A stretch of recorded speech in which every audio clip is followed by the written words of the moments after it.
A few weeks ago, my son Alex and I went to the Peabody Essex Museum, and we sort of toured around the place. It's a fascinating museum. It was founded in 1799 and is the longest continuously running museum in the entire United States. It has an amazing history. And this is one of the rooms that focuses heavily on the China trade and some Anglo-Indian trade and so forth. There are lots of amazing objects in here, and many of them were brought back by the captains of China trade ships.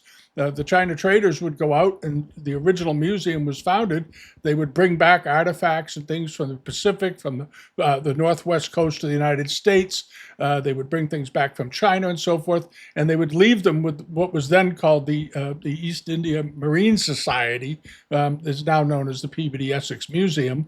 And the sea captains would share information and share objects and curiosities, and it was a point of great interest. And the organization accumulated a massive collection from all the China trade ships going in and out of China. And as you can see in this room here, you'll see some very luxurious objects that were given or bought by the prominent families from Salem. Salem was one of the leading China trade ports in the entire United States, home of the first American millionaire for that matter. And these are just some of the things that they brought back. And to this day, descendants of these China trade captains, multi-generations later, on occasion still give things that have been held within the family. There are lots of interesting objects that have been loaned and so forth. They like gifts, of course. And occasionally they buy things for the museum. They've had a number of very helpful benefactors over the years that have contributed to the expansion of the collection by going out and getting back things that probably should have been there in the first place. And this is just a quick look, and we're going to take a walk through they have a very good Japanese art department, and they have a very interesting Korean department. And they also own numerous homes in the Salem area, historic houses that had belonged to China trade captains, the derbies and so forth, that are available to tour if you want to make an appointment to do that. It's quite fascinating. And a big marine arts and fishing exhibition. So this is the museum, and we're going to get into it. Here we go. And this is a portrait of a famous Chinese merchant named Houqua. His real name was Wu Bingjian, and he worked in Canton and was probably the wealthiest merchant in all of China. And a very close friend of the Forbes family back here in Boston, who were working with the Perkins Company and so forth. And this is him seated in his residence overlooking the bay. And you'll notice there's a pigskin lantern above his head, and he's wearing a spectacularly well-done fur-lined Qing robe with his hat to the left, the red silk tasseled hat. At his feet on the left side is a gu-formed vase, and so forth. And he was a very close friend of Robert Bennett Forbes, sea captain, who went out of Salem in Boston and traded in China, and they became very close friends and developed a huge working relationship.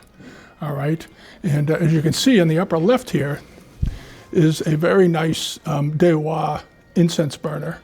And down here on the right beside this cabinet over there is an example of one of these. You can see it up close. This is what it was. I was wondering why this was included in this display, and then I just noticed it in the upper left-hand corner. There's one of these, a galleried incense burner. But this is Houqua. And during his time, he actually gave the Forbes family several $100,000 at that time to invest in foreign investments on his behalf. He trusted them so much. And they invested his money in railroads and other things here in the developing New World. He was very much a global thinker. And then, as part of a gift, and these came all from the Guangzhou area of China, was this extraordinary large elephant ivory on a hardwood stand. This was gifted by Houqua in 1839 to Abel Abbott Lowe of Salem. There was a famous Lowe's department store in Salem for many years, who were his descendants. And when he left China in 1839, he gave him this tusk as a present, and as a goodbye present, basically. And it was just a great example. And it was gifted to the museum in 1962 by the family, by the descendants. And just one of the most monumentally, beautifully carved ivories in any museum collection. And the stand also is quite extraordinary. Beautiful Guangzhou workmanship all the way through. And this is a solid tusk right to the end.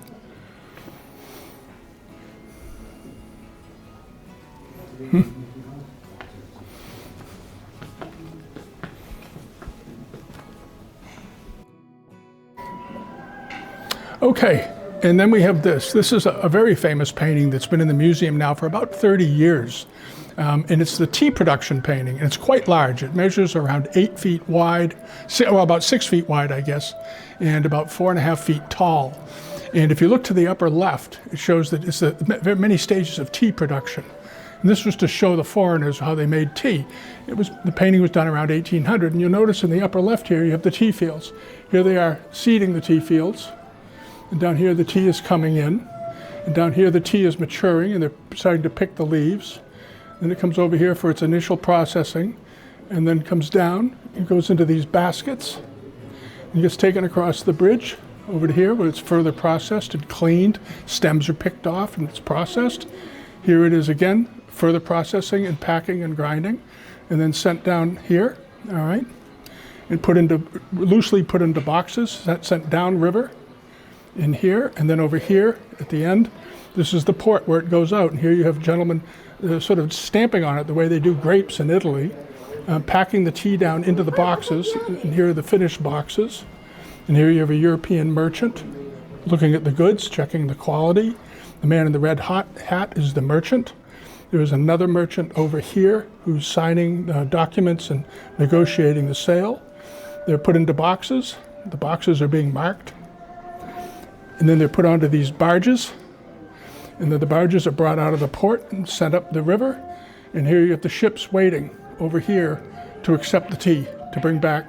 And there are the ships leaving, going back to to Europe and America. And I see mostly British ships here, and maybe one French ship there. But these are all British trading ships at that time. There weren't a lot of, in the 1800s, there weren't a lot of American ships there in this part. They were over there trading, but they were fairly new at it, relatively speaking. But this is a great painting, and does a heck of a job of explaining the tea processing. And then to the left. And this, we're in the Asian wing, the China trade and Anglo-Indian art wing.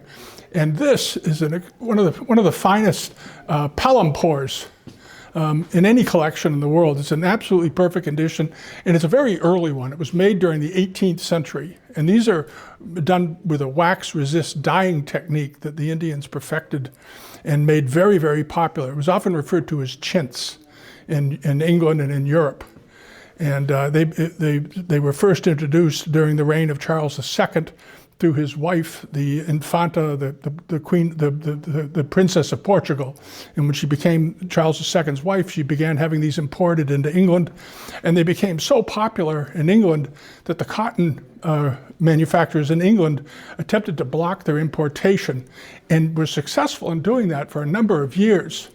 But the wives of wealthy and prominent politicians in England were so tired of hearing complaints from their families about not being able to get their palampores that the law was rescinded. And this was made as a bedspread. It measures around 7 or 8 feet wide and about 13 feet long, 12 feet long. It's very big. And as you can see, it's an absolutely perfect condition all the way through. The patterning, the meticulousness of the dyes, the colors are still vibrant and strong. And it's a very classic pattern with the peacocks and then the scrolling, blossoming trees above it, and then flanked by vines and flowers. An extraordinary piece. In the bottom of it, you'll notice a lot of the decoration down there is very closely associated what became known in England and America as flame stitch embroidery. And you see it on purses made in England and on chairs and upholstery. And this is the origin of that pattern as far as I know. And there's a whole bunch of different types of flame stitching, or the appearance of flame stitching, because this is all dyed, all hand dyed. And then they wash it in hot water, and once the ink dries, and you have this pattern. Very, very beautiful. And then over here is an 18th century candelabrum carved from ivory. It was acquired by the museum about 20 years ago, as far as, 2009, 15 years ago or so, and was made around, 1780, 1790, meticulously made and just enormous. This thing measures around 28 inches tall, roughly. It's very big. It's in perfect condition. But the detail of the craftsmanship, it looks very almost neoclassical in ways. It's got winged griffins on it and so forth that support the lower midsection of the piece. And then you have these neoclassical looking maidens standing above it, holding up the top in here in the middle. And then the griffins are at the bottom. And this was, pretty clearly made for export. This would have been made for most likely for the English market at the time. But beautifully made piece of export ware. And it was purchased by the museum, like I said, in 2009. They wouldn't be able to buy this today because ivory's illegal.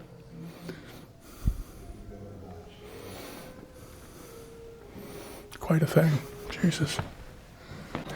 And then over here you have some of these knotters, they call them sometimes, and these are clay painted figures of a gentleman. The one on the left is packing tea. He's a Chinese laborer as he's tagged.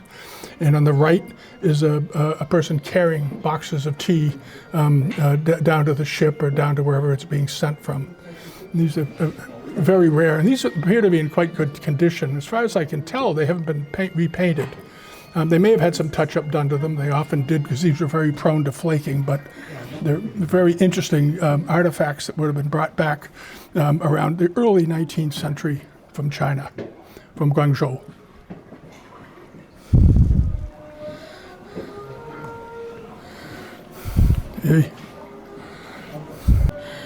Okay, in this room is an acquisition that the museum made back in the early 90s. And it's the Drummond wallpaper room. And Mr. Drummond was a Scottish businessman who worked for the East India Company, and he retired from China and came back to Scotland in the early 1800s, around 1807. And he brought with him this wallpaper. And the wallpaper depicts all of the Hongs in China, in Guangzhou, or Canton as it was referred to. And across the bottom, you'll see the flags of each of the Hong merchants of Spain and England and so forth. And it was all hand painted. It is massive, and it was brought over here by him to install in his house in Scotland. That's what it was. And these wallpaper panels, done in this manner, with a complete set that would have done an entire room, almost don't exist anymore. They've long been destroyed and worked over and run over and torn down and one thing and another. And this one's in extremely good condition. The museum got it, had it all mounted, and here it is now. In the lower right, you see a Chinese ship down there with the eye of protection painted on the bow for the sailors to keep them safe at sea. And then in the foreground, you have a scene that almost looks like Venice, Italy, with all the poling barges and paddle boats and things going about their business, doing commerce. You have willow trees along the shore. And then, of course, in the background, you have Chinese villagers and people. You have tightrope walkers up here doing some entertainment for the day. He's tightrope walking. And over here, there's some gentlemen playing some board games, hauling goods. There's a horse up there on the right-hand side. Lots of stuff going on. And then you come over to this side. Here's the rest of it.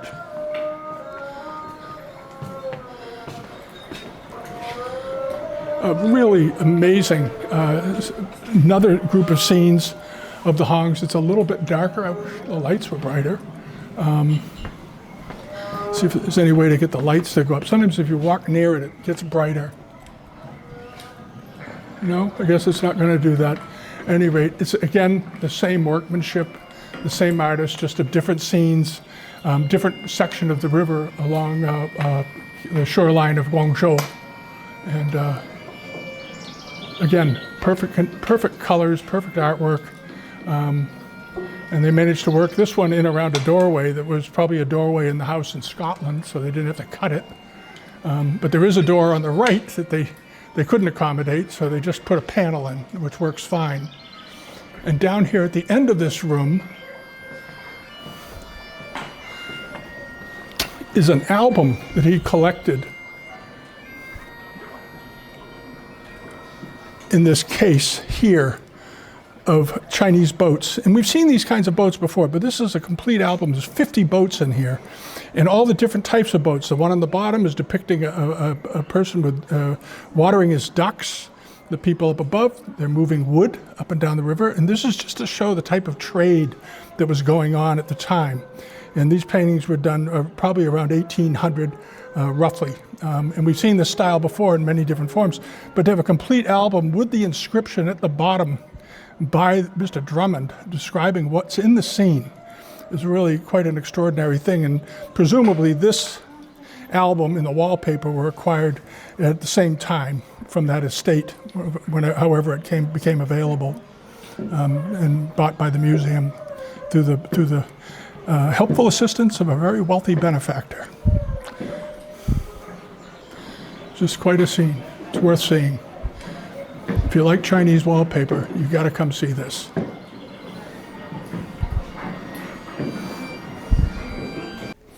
And this is another album. And this looks like, they don't show all of it and they don't say how many pages are in it, but it looks like it probably has 100 pages in it. And these are large folio watercolors of silk production. And these paintings were dated to around 1780 to 1800. And this is something to look out for when you're in the market looking around, because often these are misdated as being from the 1830s to 50s. They weren't. This style of painting typically dates to around 1800 or slightly before. The colors are excellent, and it may have been done on English paper. It doesn't say in the description beside it. There's not a lot of information about this book, other than it's just a massive, complete album, which is extremely rare. And hopefully someday they'll maybe do a book just illustrating all the images in this book. It would be a great thing to own. But the tea production and silk production work and that sort of thing were often depicted for export albums done in Canton, Guangzhou, for the foreigners to bring home. And like the one from Scotland that we just looked at, here's another one, and this one is tea production. This is not from the Drummonds, though. This is from another collector. And as you can see, it is also in extraordinarily fine condition, just very, very rare. And these are it's merely described as opaque watercolors on paper, and was purchased with the help of an anonymous donor in 1993. Most likely bought in England, I suspect. All right, and this is sort of a wall of trade. This is a wall of porcelains. Some are from China, some are from Japan.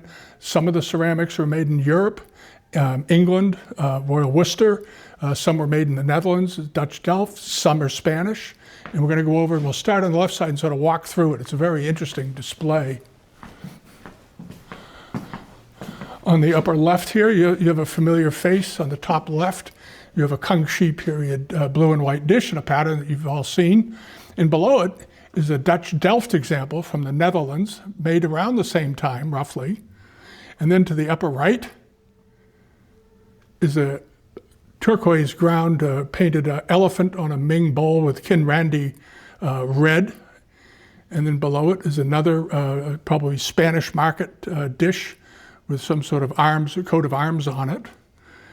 And then when you look to the lower left, you have this massive Chinese pagoda. Appears to be probably a Qianlong example. And then sweeping up above, then you come to the middle and you have a really fine 18th century Kangxi bowl with a cover with unglazed biscuit figures on it, a Fu lion and standing figures right there. That's a very unusual piece. And the pieces are all still intact, which is quite exceptional. And then to the right of it, you've got an underglazed blue and red and gilt bowl. I'm assuming that's probably a Kangxi example or late Ming. And then to the right of it is an extraordinarily fine Dewa or Blanc de Chine reticulated bowl, and then a little cup. And then you go up above a bit, and you have this masked ewer with European mounts on it. And then to the right is a transitional period beaker. All right, and then you have a bowl stand of some kind. I'm not sure what would have gone on top of that. Looks almost like a gazebo. There is a leaf decoration and so forth. And then you go up a little bit more. You have a underglazed blue Ming example, incense burner for the Islamic market. All right. And then above that, on the left is a late Ming export flask in the middle, a late transitional to Kangxi period garlic neck vase, probably Kangxi, judging by the appearance of the base, which you can see from here. And then to the right of it, another well-known Kangxi type with the reticulated handles. And then if you sort of sweep down across it, you come across these Yixing-looking pieces, and I haven't seen them. I'm going to bet several of these are probably European, and maybe one or two of them are Chinese. You cannot tell at this distance. They appear to be European. And then down below, you have this big basin.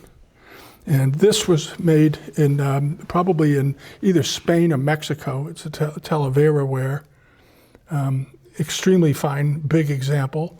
And this was, again, the influence of Chinese artists on the Western pottery and porcelain makers. It was popular, so they decided to make their own examples.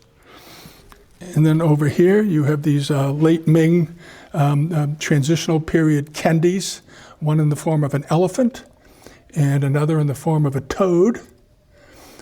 And then you have a underglazed blue porcelain cat. And these were often used as incense burners, and sometimes they were referred to as night lights. And then hopping along in the middle here, you have the very famous Arita vase from the 18th century with this extremely fine gilt bronze cage work around it and overlaid gilding onto the porcelain itself. And then on the inside of the top is the three-clawed dragon, which are often depicted on Japanese works of art. And above it, you're seeing the back of it, is a plate that has the mark of Augustus the Strong. Again, it goes with the soldier vase that is behind us. Let's take a look at that for a minute. These are known as soldier vases. And the story goes that Augustus the Strong of Saxony traded 500 soldiers and their horses to acquire a collection of Kangxi period porcelains. They were fairly new at the time, but he was just in love with this stuff. And included in this swap for his soldiers, for 500 soldiers and 500 horses, were a number of these giant vases. This is one of them. This is one of the originals. Very, very rare and in absolutely great condition.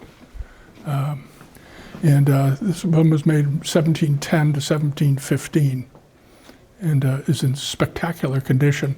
They turn up in Europe periodically in auctions and are always of great interest to everybody if they're authentic from the collection, because other vases of this type were also made and exported and were never in the possession of Augustus the Strong.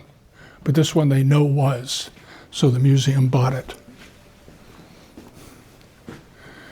And then coming back over here, you've got some very fine Blanc de Chine Dewa wares, and then you have some European imitations.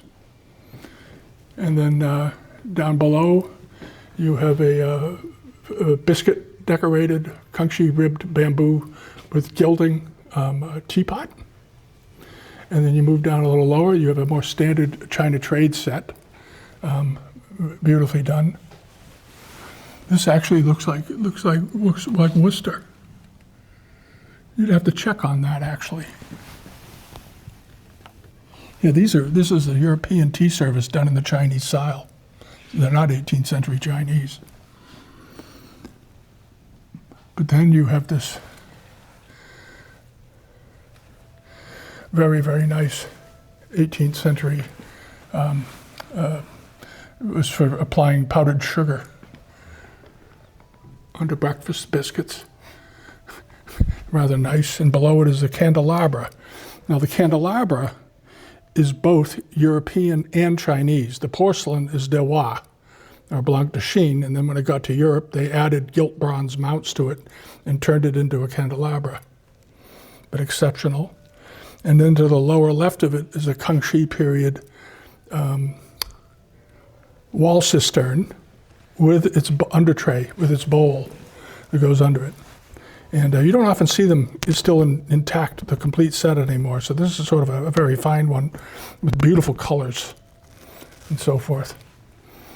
And then hopping along over into the middle, you have the big Qianlong period foreigners, as they were known. And these were made, they made them in not huge numbers, but they made quite a few of them. They were very popular in Europe among wealthy people, especially in England and in Holland and so forth. And this particular pair has very, very good color and is in excellent overall condition. And then you have more Chinese things, of course. And up above you have the famous spinach and egg glazed boat. And that boat has been displayed many times and published in books due to the complexity of making it. And then to the upper right of that is the famous parrot garniture set, designed originally in Holland by Cornelis Pronk around 1737. They made a few sets of these, but were fantastically rare in the time. They're still pretty rare today. And every once in a while, a set of them will turn up in Europe, and there'll be a lot of interest in them, and so on. And then it moves along. You have more Chinese things, and then you get over here to these curiosities, and these were made by Royal Worcester, the moon flask done in the Japanese style around 1870. And again, the influence of the Japanese Meiji Restoration and their artwork that they were sending to England. The Royal Worcester factory was more than happy to try to make their own examples. Very, very fine detail and beautifully potted, wonderful examples. And much of Royal Worcester's work was heavily connected in design to Chinese imports.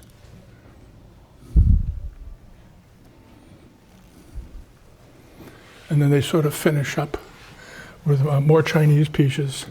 And at the end, of course, the famous Hong bowl. And this is a painting in the round of the Hongs of Guangzhou, or Canton as it was known at the time, where they had so many good artists. The bowl was made in Qingdechen, but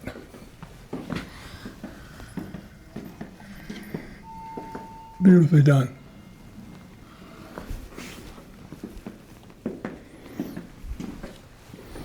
And that's the cabinet. It's quite exciting. If you're ever in Salem, come and look at this thing. It's great. Oh, up top here are some Chinese Yixing pieces. Those are Chinese. The one with the little Gordon nut feet on it and bat handle.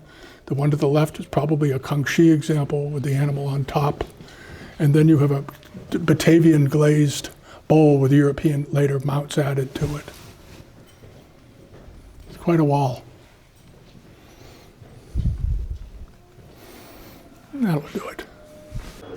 Okay, and this jar is a spectacular piece of Kinkozan pottery, Satsuma, done in the second half of the 19th century. And it's one of the finest in the world, based on what I'm seeing here.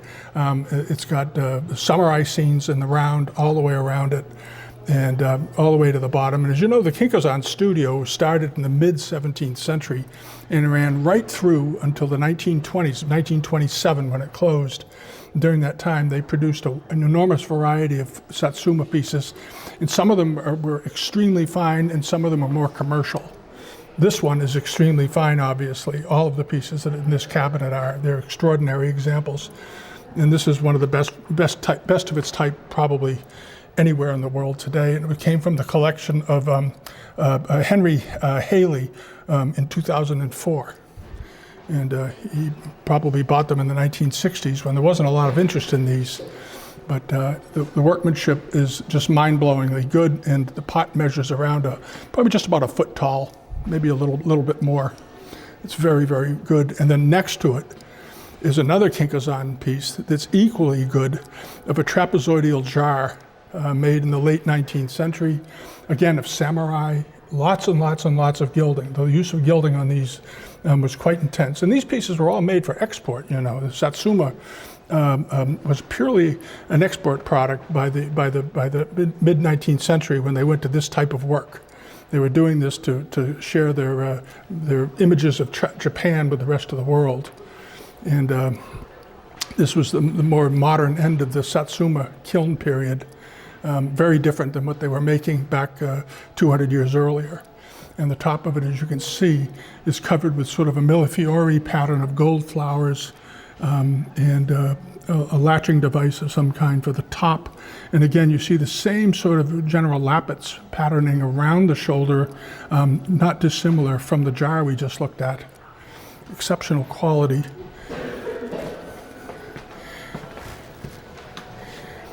And then over here is a complete change of gears as far as style goes. It's again by the Kinkazan workshop, and it's known as a 1,000 flower bowl, or millefiori as they're referred to often. Done again in the late 19th century. Extremely thin pottery, very, very, very thin. Oh, not quite eggshell, but very close, with meticulously detailed flowers on the exterior and the interior, including spring blossoms, wisteria plants, carnations, peonies, all kinds of flowers on it. It's a really, really rare example. And you don't see these very often. They hardly ever turn up in the market. You only see them in institutions. And they're very, very brittle, obviously, and a lot of them didn't survive, unfortunately. And then beside it is a Huzan studio vase, of a miniature vase. And this is a popular shape and form. You see them in lots of Satsuma types that are 12 inches, 10 inches, 15 inches in height. And this is a miniaturized version. It's probably about 3.5 inches tall. Very, very nice. And this was donated, again, in 2011. It's part of a collection they got. All right. And then over here to the right is a lantern. Again, it's Satsuma. You often see these in Amari as well, but they did them in Satsuma. And this is known as a toro, or a lantern. And beautifully decorated, again, that same meticulous design, and in pretty much perfect condition as far as I can see. I don't see anything. I don't see any wear to the gilding. The gilding is all intact. And this was a very, they don't know who made this one, apparently. They don't have a studio to ascribe it to. It could be from Kinkazan, could be from any number of good studios at the time, but top quality work. There. And this is part of the museum's Netski collection, and many of these Netskis were given in the last 20 years by a number of local benefactors, and many of the pieces have been here before that. And all of these pieces are signed by assorted artists who were the best of their type at the time, mostly during the Meiji Restoration period. And the one here in the middle, the standing figure, is quite interesting. That's a Dutch trader that was carved in ivory. And I'm not sure how they date that. The Dutchman, ivory and brass, they don't give it a date. So I'm assuming it's from the Meiji period of craftsmen. And then next to it is a woman bathing and so forth. And then, of course, at the end you have the famous rat. And you often see rats done in various qualities in Netski carvings. And that's a particularly fine one. A number of the pieces were given by the Mrs. Broadhead, who was an old Salem family from years ago, and she just passed away 20 years ago. A number of the pieces were in her own collection. I know because I saw them in her house before she gave them, a long time ago. And then you have the monkey with the octopus, and then you have the Daruma, the god figure next to it. Very, very finely carved. And these are tiny. That figure, the Daruma figure, is only about probably 1.25 inches tall. It's very small. Then you have an eagle's head next to that. All right, and so on. And it just goes on and on and on. There's another monkey down here on the bottom who's quite exceptional, with nice ink work on him, beautifully carved. And the signatures are always on the bottoms of these, nearly every single time. They're all on the bases. But it's a very fine display of excellent pieces. And down here at the bottom is a lion mask, not too dissimilar from the big one we just looked at a second ago, that was used for the dance ceremony. And this one is a small one, obviously. Very well done. And often these come apart. The upper head will separate from the lower jaw. Sometimes. I don't know if this one is detachable or not, but many of them are. But it's beautifully done. It's probably done in boxwood. I don't know if this says in the description what it is. Yeah, it is boxwood. That's how it's described in the listing on the side. There's a panel to my left that tells just what things are. And then you have the little merchant here, with the fellow with the sack over his shoulder. And then you have another figure here of a fish coming out from in between the dragons. Very beautifully done, finished. And then next to him is one of the famous boxwood foxes, which you often see in Netskis and in Japanese carving. Just absolutely great. And this is just a part of their Netski collection. They have a lot more in storage. I hope they bring them out someday. There. And this is a spectacular storage jar from the Muromachi period. And these earth glazed, ash glazed pieces with bits of celadon green on them are the best of the best that you can possibly see. It's beautifully shaped, and this rusticated look is what they were looking for. And these are often referred to as tanba ware, or as a type of stoneware, but it's tamba pottery. And this was a gift from a benefactor back. When was this given? It was bought in 2002 for the museum. They continue to expand their collection. It's a great example. You'll see bits of kiln grit stuck on the shoulder, up around the top. Very typical of these from the kiln, and some of it is intentional to give it a rusticated appearance. This is a beautiful example, and it's about 16 inches tall. It's a pretty big pot in perfect condition. And then we'll do some Netskis. And this is the Japanese gallery at the Peabody Essex Museum. It runs a couple of floors, and there's more to it than just here. But in here, they have a really interesting mix of very early pieces, and they have some contemporary Japanese art as well. It's wonderfully laid out. It's a very good space and well lit. I'm going to take a look at a few of the pieces. And one of them here is this. This is a huge lion dance mask, and they would wear these during ceremonies. It dates to the 18th century. It's made of wood and has pigments, obviously, and natural hair on top. And this was a gift to the museum in 1912. It came in a long time ago when the museum was really starting to expand its collection, and the benefactors were starting to leave things in their estates, and which is where a lot of the things in this museum come from. They do buy things, certainly, but they also are gifted huge numbers of objects over the years. All right, and there's a lot in here. There's a spectacular Buddha over here that dates to the Momoyemo period.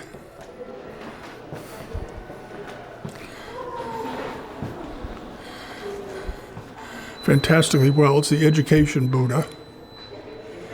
The base is a little bit more recent. It was made in the 17th or 18th century, but the top is the early part. It dates to not the Meimeiyo period, the Heian period, excuse me. And it's in really good condition, and it's quite large, very beautifully decorated. And this was a gift given to the museum in 1921, but absolutely spectacular quality. Absolutely great. And wonderful lotus base. Okay, and this is an exceptional soban, as they're known, a little table. And it was a small individual table, as they were referred to. It was made during the second half of the 19th century, probably. And it was bought by the museum in 1884, way ahead of when other museums were acquiring Korean works of art. The side of it, as you can see, is all carved very much, almost in the Chinese style, with peony blossoms and vines, all reticulated through, most likely done probably in boxwood or something like that. They don't think they just say. They don't say in the description, but it looks like boxwood. And then the base is banded with wood, and then lacquered, and then inlaid with mother of pearl. And then on the top, they use the Chinese cracked ice pattern. And in it, they put little flowers, and it's as though you're looking at a sheet of ice with flowers underneath the ice, and it's starting to crack in the springtime. It's a beautiful looking piece of work, and meticulously done and acquired long ago, before Korean art was of much consideration to most museums in the United States. The Peabody was able to wisely buy it much earlier, and it's a great example. And they were wise to do it, because they won't have that opportunity again anytime soon. Most of the tables of this type and quality are in institutions today. The National Museum in Korea in particular is a very, very fine example.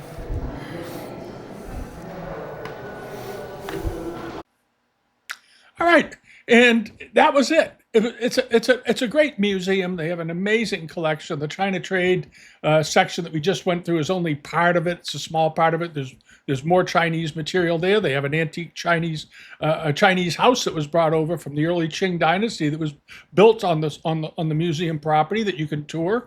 They own, as I said at the beginning, a bunch of historic houses that are gems of federal and early colonial architecture from Salem's big days back in the 18th and 19th century. All kinds of things to look at in there. And we'll revisit it again, because they're always adding something to the museum. They just opened the new Korean wing there, and they'll be filling that out, I'm sure, with lots of interesting things. And they do some contemporary stuff. They have a lot of kids programs. There's all kinds of things going on at PEM all the time. So if you haven't been to it, and the next time you're in the New England area or in the Boston area or whatever, take a ride up to Salem. It's only about 40 minutes from downtown Boston, and there's a giant parking garage right next door. It's easy to park. Go in and check it out. It's a great place. It's a great place. I spent a big chunk of my childhood going in and out of this museum, and it holds a special spot for me. So, at any rate, have a look at it. I think you'll enjoy it very, very much. All right. Thanks for watching. Subscribe if you haven't, and I'll see you next time. All right. Bye-bye.